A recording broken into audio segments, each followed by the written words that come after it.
Good day sa inyo mga ko. Ngayong araw is i-install tayo ng RCB na M2 line for sniper. One eternity later.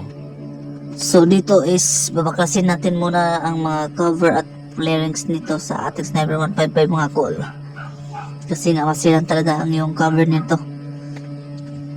So dito is time-lapse ko na lang para mabilis yung video at makita nyo lang naman ang yung pag-install lang natin ng shock. So ngayon is na open natin, nakita natin yung shock na sabog na at may tagas na ng oil sa kanyang shock, sayang spring. 2,000 years later. So dito is pinapalitan natin na yung RCB M2 line na 208mm for sniper 155 mga kon. So i-install muna natin to dito sa kanyang gun. So tayo ang gumawa sa ating sniper para hindi tayo malakyan ng gasto sa labor mga kon.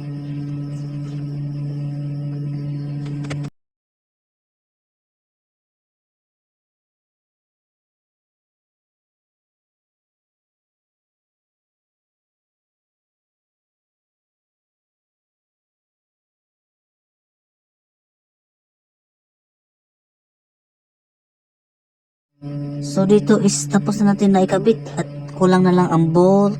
So ikabit na natin bolt muna natin mga kol para goods yung kapit.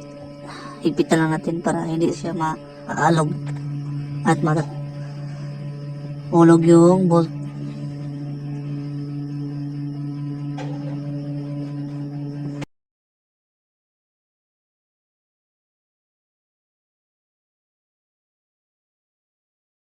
So dito mga call is ikakabit na natin yung bolt at testingan natin yung at call video mamaya if ma-upload natin mga call.